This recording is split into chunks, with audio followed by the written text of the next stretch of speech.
Hai, Assalamualaikum dan salam sejahtera kepada semua penonton di mana jua anda berada. Bersama dengan saya, Jiggy, host anda untuk episod pertama program Betul ke Doc.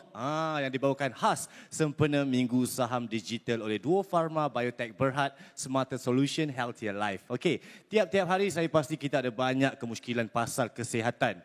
Tapi selalunya kita mesti tanya kawan atau baca dekat internet untuk ketahui fakta-fakta tentang kesihatan sendirilah.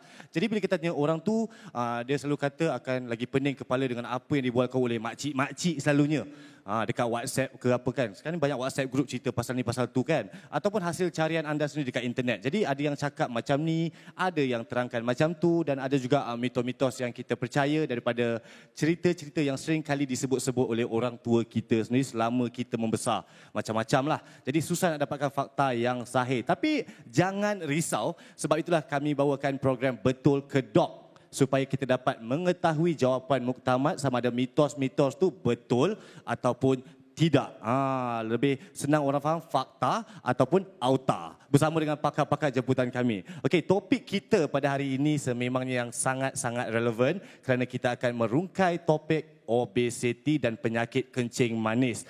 Menurut World Population Review 2019, Malaysia mempunyai prevalensi obesiti tertinggi di kalangan orang dewasa di Asia Tenggara pada 15.6% dan menurut Kementerian Kesihatan, hampir 1 daripada 5 orang dewasa di Malaysia atau 18.3% menghidap diabetes. Jadi memang tak pelik sekiranya anda kenal seseorang yang mempunyai masalah obesiti ataupun diabetes. Okey? Ini fakta-fakta yang memang membimbangkan sebenarnya untuk kita semua. Tak kisahlah. Jadi pasti ramai daripada penonton di rumah yang ingin mengetahui dengan lebih lanjut lagi mengenai mitos-mitos berkaitan obesiti dan juga kencing manis. Jadi Jigi tak nak buang masa cerita panjang-panjang macam rapper ke apa ke. Kita nak tahu dengan lebih lanjut lagi. Kita ada jemput Datuk Dr. Zanaria Hussein, Perunding Endokrinologi dan Jabatan Perubatan Dr. Hospital Putrajaya. Selamat datang ke program Betul ke Doc, Doktor. Terima kasih, Jigi. Tengok doktor nampak happy, nampak sihat, nampak ceria hari ni. Dia tak sabar sebenarnya nak santai-santai dengan kita. Okey, jadi boleh doktor terangkan sedikit tentang latar belakang doktor sendiri? Saya seorang pakar endokrinologi. Okey. Endokrinologi adalah bidang perubatan yang merangkumi rawatan penyakit-penyakit hormon, hormon disorder. Yang pertama sekali ialah diabetes lah. Yes. Ya, seperti Jigi beritahu tadi, betul. Diabetes 1 in 5, 1 dalam 5 rakyat Malaysia yang dewasa mengalami diabetes. Betul. Okey. Jadi hari ini doktor, kita nak bincangkan tentang isu obesiti di Malaysia yang mengancam kesihatan penduduk di Malaysia sebenarnya. Kadang-kadang ada yang tak sedar diorang ni penghidap kencing manis dan juga diorang ni ada obesiti sebenarnya kan. Lagi-lagi kita yang kat Malaysia ni walaupun dikurniakan dengan pelbagai makanan dan minuman yang sedap-sedap, kandungan gula dia tinggi sampai gayat kita tengok kan. Jadi doktor rasa macam mana? Masalah obesiti sangat ketara. Kalau ikut statistik negara tahun 2019, 1 dalam setiap 2 orang dewasa yang mengalami overweight atau obesity, iaitu BMI melebihi 25. Dan kalau ikutkan untuk pesakit diabetes pula, lingkungannya dalam agak sampai 75% lah mengalami obesiti. Dan dalam keadaan mereka ni tak sedar yang mereka sebenarnya mengidap kencing manis ataupun ada obesiti. Sebenarnya untuk pesakit kencing manis, kami tahu dalam 3.9 juta pesakit kencing manis di Malaysia, separuhnya belum tahu lagi dia ada kencing manis sebab tidak diperiksa. So sangat penting untuk orang dewasa melebihi 30 walaupun tak ada latar belakang risiko, pergi periksa untuk kencing manis. Faham, sebab macam tu kadarnya sangat tinggi. Betul. Kalau macam tu saya pun kena check lah sebab bila doktor pandang saya macam tu, risau pula saya. Macam yang lebih umur 30, dia pandang umur 30. Saya pula jadi takut. Jadi sebenarnya kita tak heran sangatlah doktor dengan apa orang cakap. Yelah, sekarang ni orang letak je teh tarik ke, nak apa, teh boba kan, beratus-ratus dia nak belikan, nasi lemak, roti canai, donat, kek dan sebagainya. Lebih-lebih lagi sekarang ni kita boleh pesan je dari apps dan boleh terus hantar ke rumah kita, terutamanya masa tengah PKP ni sendiri.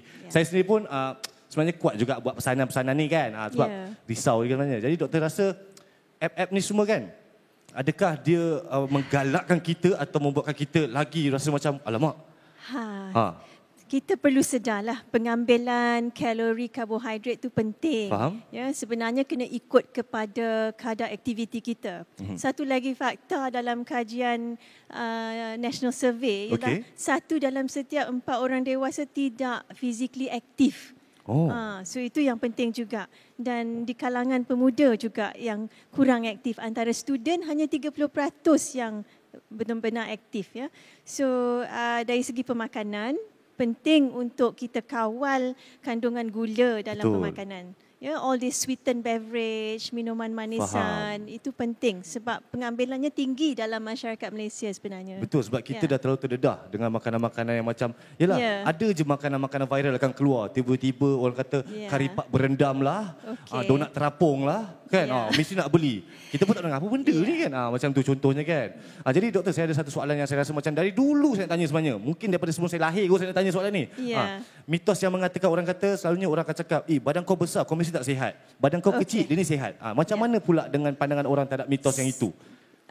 Dari segi berat badan berlebih, pasti ada kaitan dengan penyakit. Ya, banyak jenis penyakit. Terutamanya seperti diberitahu, kencing manis. Ya, betul. Darah tinggi, kolesterol. 3 serangkai itu memang klasikal yang ada kaitan dengan berat badan berlebihan atau obesiti. Tapi banyak penyakit lain juga berkaitan. Ya.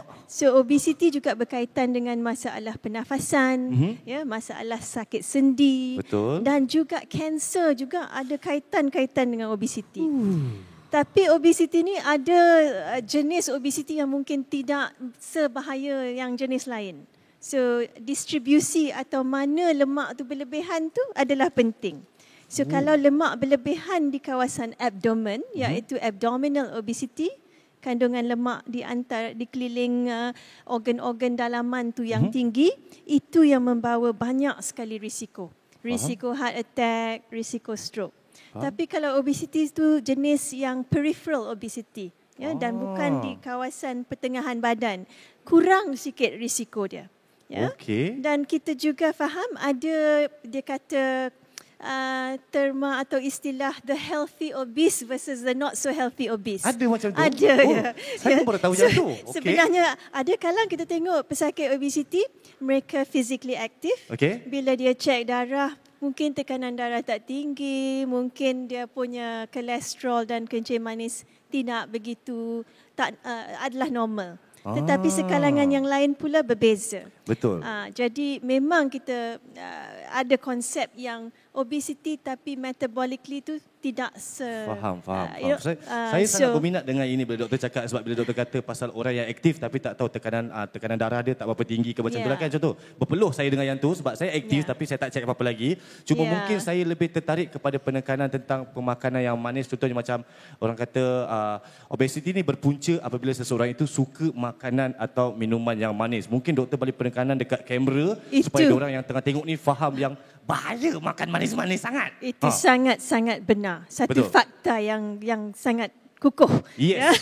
Iaitu kalau pengambilan kalori yang tinggi dalam manisan, bentuk air manisan, makanan manisan, itu menambahkan kalori yang kita ambil seharian dan itu meningkatkan risiko obesiti. Itu memang. Dan saya rasa kita patut kenal pasti berat badan yang sesuai untuk diri kita, ikut ketinggian kita, dan kekalkan berat badan yang baik dalam dekad-dekad hidup kita supaya prevention is key. So prevention is possible. Kita kalau belum ada kencing manis, belum ada darah tinggi, penyakit-penyakit berkaitan berat badan, kita elakkan dengan mengelakkan kenaikan berat badan. Betul. Dengan fakta yang doktor bagi tu, ada juga yang mungkin bertanya macam saya sendiri bila dengar kita akan tanya. Jadi adakah ini bererti macam kita orang tu dia obesity, dia obes, adakah dia perlu cut dia punya gula terus ataupun macam mana? Okey. So simple sugars atau gula dalam manisan, selalunya air-air manisan tu kita patut kurangkan. Kurangkan. Nak kata cut langsung tu satu konsep yang mungkin susah. Betul. Tapi kalau ikutkan untuk pesakit kencing manis yang sudah ada diabetes, kami sebenarnya tidak galakkan ambil gula lah. Betul. Ya? Dan kadang-kadang pula ada kita panggil sweetener yang boleh mengganti stevia, gula kan, seperti stevia. Itu lebih baik daripada ambil gula secara langsung. So boleh juga. Tapi kalau kita latih diri kita sendiri untuk sesuai dengan rasa yang kurang manis atau tak selalu perlu manis, itu sebenarnya yang paling baik. Sebenarnya kita ni, otak kita, deria kita boleh dilatih. Boleh dilatih secara beransur untuk sesuaikan diri kepada kurang masin, kurang manis, ambil masa sikit kurang lemak. Ya, betul. Mungkin tidak begitu sedap. Tapi sekali-sekala okey kot. Tapi kalau diorang rasa nak yang manis-manis, apa kata diorang tengok saya dengan doktor lah. Sebab kita pun dah cukup manis. Kan? Jadi nanti tak adalah ambil gula apa-apa tu tak. Jadi kita nak tanya juga, oleh sebab orang obes ni besar, susahlah untuk diorang bersenam kan sebenarnya. Jadi bagaimana mereka boleh turunkan berat badan? Selain daripada macam doktor cakap tadi, kita kurangkan gula and everything, mungkin ada cara-cara atau tips atau nasihat lain untuk diorang? Okey, dari kajian kita nampak yang sebenarnya yang lebih berkesan untuk penurunan berat badan yang ketara ialah kurangkan kalori dulu.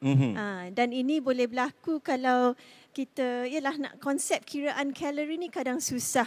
Tapi untuk lelaki dalam 1,500 kalori sehari, untuk wanita 1,200 kalori sehari. Kalau dapat nasihat macam mana nak kurangkan kalori, dengan mudah berat badan akan jatuh perlahan-lahan. Dan kadang konsep sekarang ni ada juga secara saintifik boleh guna kita panggil meal replacements.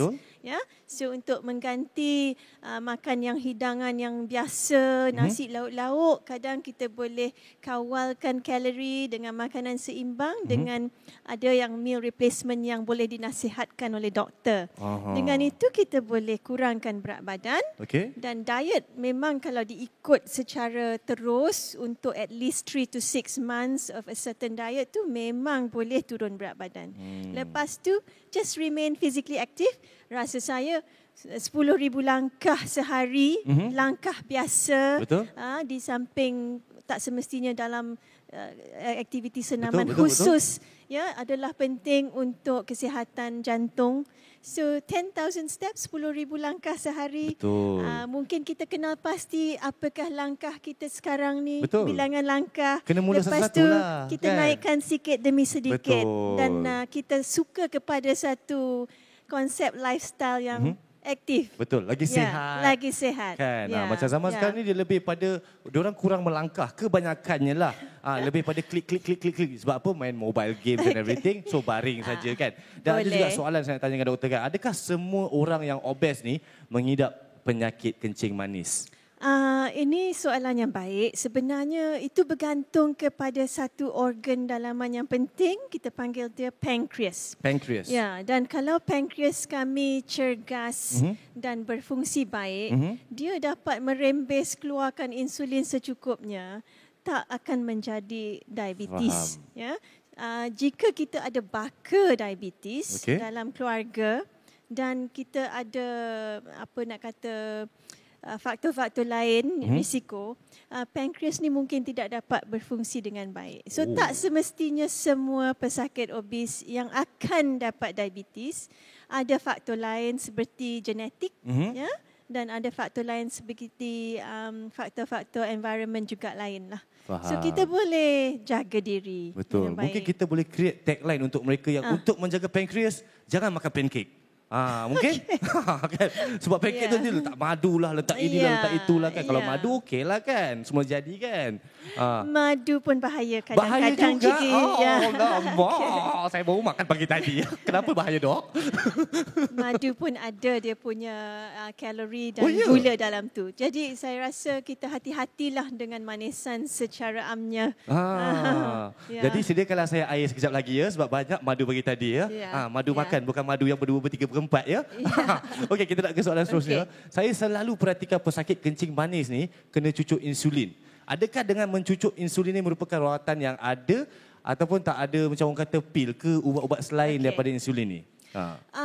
Insulin atau suntikan insulin ni perlu untuk segolongan pesakit kencing manis yang kita panggil type 1 diabetes. Type 1? Ya, type 1. Okay. Dia ada type 1, dia ada type 2. Oh. So type 1 diabetes selalunya kena mula-mulanya pada kanak-kanak, pada remaja, dewasa yang usia muda.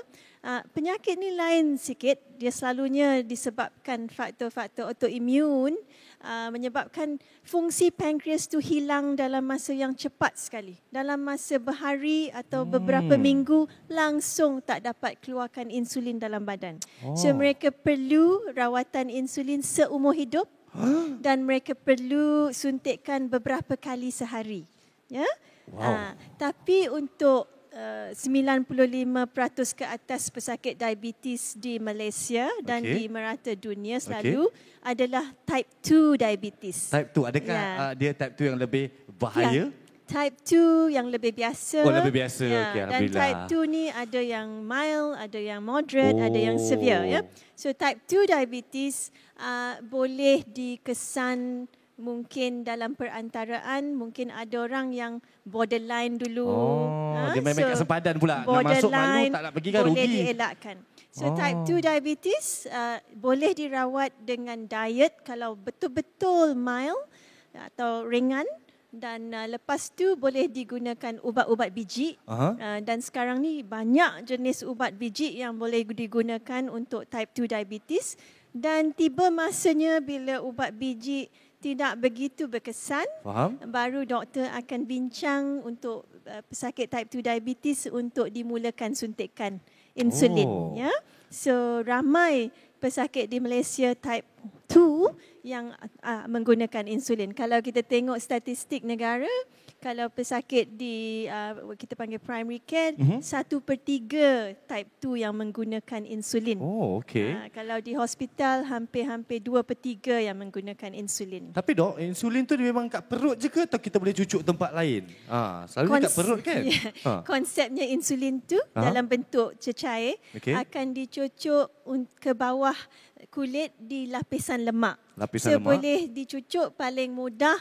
Permukaan yang luas adalah di kawasan abdomen lah, atau perut, dan perlu ditukar-tukar tempat cucuk tu. Tapi ada juga boleh dicucuk di peha atau di punggung atau di lengan atas. Tapi sebenarnya kami ajar pesakit selalunya di perut lah, atau abdomen. Faham? Sebab biasanya kita dengar memang cakap insulin je macam ni. Insulin macam ni kan. Jadi dah dapat kepastian so kita faham. Suntikan insulin sangat mudah dan walaupun menggambarkan yang mungkin dia guna jarum, mungkin sakit. Tapi teknologi sekarang, suntikan insulin adalah mudah dan sangat-sangat kurang rasa sakit dia lah. Dengan nasihat itu, mulai hari ini saya akan jaga pemakanan saya supaya tak perlu ambil insulin. Okey, satu lagi mitos. Ramai juga dok orang yang selalu cakap golongan lelaki ni lebih tinggi risikonya untuk menghidap kencing manis berbanding dengan wanita. Betul ke dok? Tidak, salah. Oh, salah? Sebab kalau kita tengok kepada statistik, national statistik tahun lalu, 2019, sebenarnya tak ada perbezaan gender atau antara lelaki dengan wanita. Sama Dia je. punya kadar diabetes adalah agak-agak sama. Lebih kurang lah kan. Kalau dah boyfriend dia kuat makan, girlfriend tak kat duduk rumah kan. Mesti, dia nak ikut dia. Makan juga. Lepas tu dah dua-dua insulin. Tapi rasanya yang paling penting saya nak beritahu ialah kita boleh elak diabetes. Betul. Itu sangat penting. Jadi kita tahu macam mana nak elak. Ya, satu ialah kekalkan berat badan yang optimal. Faham? Seumur kita berusia. Lepas tu untuk jaga dari pemakanan kalori tinggi. Faham? Dan sentiasa aktif. Yes, ingat. Itu Anda sangat semua penting. kena sentiasa aktif. Prevent diabetes. Betul. The message is prevent. Elakkan. Okey, saya ada satu yang last dari saya sendiri saya nak tanya. Selalunya orang akan kira BMI. Orang akan cakap pasal BMI. Oh, tinggi kalau lelaki contoh dia 80 kilo. Ketinggiannya contoh 180 cm, berat dia kena 80 kilo. Baru tepat. Adakah BMI punya ukur kiraan tu tepat ataupun sebenarnya tidak? Ya, BMI adalah kiraan yang universal. kita guna untuk kategorikan seorang itu normal weight, ya, underweight, overweight ya. So BMI selalunya kita ambil kira 25 ke atas ialah obesity, overweight obesity. Ya, tapi kalau ikut rakyat orang Asia ni kita kena bawah sikit cut off kita. Okey. 23 sebenarnya ialah paling tinggi. Kalau orang barat westerner Betul. sebab rangka besar Betul. dia ambil 25. Betul. So kita ambil berat badan dibahagi dengan ketinggian ya kita square root square kan dan kita dapat bacaan. Oh. So BMI ni accepted as satu cara ukur obesity, tapi kadang katakan kalau seseorang tu betul-betul banyak angkat berat, sangat-sangat muscular, ya, kadang BMI dia boleh nampak tinggi, tapi berat itu adalah disebabkan otot mungkin. So kita doktor ni kita tahulah nak tengok macam mana. So BMI tu kena sama-sama dinilaikan bersama dengan distribution of fat. Faham. So kalau BMI-nya nampak tinggi dan lemaknya pun nampak lebih ke kawasan tengah, Betul. pesakit itulah yang atau individu itulah yang risiko tinggi untuk komplikasi. Baik doktor, thank you. So jaga BMI, jaga waistline. Betul. Yes. Ya. Dan jaga pemakanan juga. Jaga pemakanan. Okey, terima kasih doktor. Akhir sekali kita nak minta nasihat doktor kepada masyarakat di luar sana. Tak kiralah sama ada mereka pesakit kencing manis ataupun tak. Mungkin doktor boleh sharekan diorang pasal benda yang kita orang bincang tadi sebelum mulanya program ni mengenai lemak dan sebagainya. Ya. Ah. Saya punya message mungkin saranan ialah satu untuk semua dewasa di Malaysia untuk ada nak katakan screening ya untuk diabetes dan penyakit lain seperti darah tinggi, kolesterol. Ya, sebab diabetes adalah 2 dalam 10. Darah tinggi 3 dalam 10 dewasa. Kolesterol 4 dalam 10 orang dewasa. So kita sebenarnya ada risiko. Ya, so pergi untuk saringan yang regular ya, setahun sekali kalau umur melebihi 30 dan ketahui risiko anda sendiri. Ya, apa yang boleh dielakkan, boleh dielakkan. Yes. Ya, okey. Terima kasih doktor untuk segala info-info yang dikongsikan. Terima kasih lagi sekali Datuk Dr. Zanaria Hussein kerana sudi meluangkan masa doktor untuk ke program ini. Betul ke dok? Okey, hari ini dan saya pasti semua penonton lebih peka dengan apa yang telah diterangkan oleh pakar perunding kita hari ini. Dan yang paling penting, kenalilah lemak anda. Betul tak? Betul. Tadi kita sebab berbual tahu. Ada lemak ni, lemak tu. Jadi tak boleh fikir yang macam, oh saya ni okey, saya ni badan kurus sihat, saya besar tak sihat. Oh tak boleh dok kan? Jadi anda semua kena stay tune sebab kita akan sajikan kepada anda semua pelbagai lagi program untuk anda hari ini. Okey, mungkin doktor ada kata-kata sayang, kata-kata cinta kepada mereka yang sedang menonton. Mungkin dapat mini love ke, apakah inilah masanya? Kan? Tak ada. Tagline dia macam tagline COVID juga. Kita jaga kita. Yes. Kita jaga kita. Okey doktor, terima kasih. Ya, terima kasih. Okey guys, apa-apa pun korang kena stay tune sebab macam-macam lagi ada untuk korang hari ini. Terima kasih sekali lagi doktor, penjelasan yang menarik dengan fakta-fakta yang cukup jelas. Sekiranya para penonton terlewat masuk ke dalam episod secara langsung ini atau ingin berkongsi isi maklumat dengan seseorang yang mungkin ada tanda-tanda obesiti atau kencing manis, anda boleh ulang semula episod Betul ke Dok ini di laman Facebook @Minggu Saham Digital. Dengan itu saya Jiggy ingin mengundur diri dan terima kasih kepada semua penonton kerana menonton rancangan Betul ke Dok yang dibawakan khas oleh Duo Pharma Biotech Berhad Smarter Solution Healthier Life. Kita kembali ke Alif di Minggu Saham Digital dan jumpa lagi. Bye.